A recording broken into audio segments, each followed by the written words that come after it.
আমাদের বাবা মারা যখন বিবাহের জন্য কোনো সম্বন্ধ দেখতে যান, সবার আগে দেখেন ছেলে কত টাকা ইনকাম করে, কতটা পড়াশোনা করেছে, পড়াশোনা কতটা ভালো, চরিত্র কিরকম, বাবা মাকে কতটা সম্মান করে। কিন্তু সব থেকে যেটা ফাঁক রয়ে যায়, আমরা এটা দেখি না যে ছেলেটি কি ধরনের বিবাহ সম্পর্ক দেখে বড় হয়েছে, কি ধরনের পরিবেশে বড় হয়েছে, তার বাবা মায়ের বিবাহ সম্পর্কটা কতটা তিক্ততায় ভরা বা কতটা মধুর সম্পর্ক।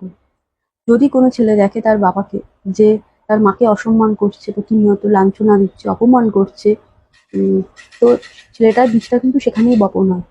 সে কিন্তু এটাই শেখে যে এই ধরনের আচরণই তার ওয়াইফদের সাথে করতে হয়। তো সেটা আমাদের ফাঁকা রয়ে যায়। দেখতে হয় তার পরিবারের মানসিকতাটা কিরকম, সে কি ধরনের পরিবেশে বড় হয়ে উঠেছে। আমরা ভাবি যে ঠিক আছে বাবা মা যেরকমই হোক না কেন আমি তো আলাদা থাকবো, কিন্তু এটাই হচ্ছে ধ্বংসের কারণ। কারণ যতই আধুনিকতার মোড়কে মুড়ুক সেই ছেলে, কিছুদিন পর কিন্তু তার আবরণটা সরতে থাকবে, কারণ এই আবরণটা কিছু দিনের জন্য। তারপরে কিন্তু ঠিক তার সেই আবরণটা খুলে সে কিন্তু ঠিক তার সেই পরিবারের মানসিকতার মতনই আচরণ করতে থাকে।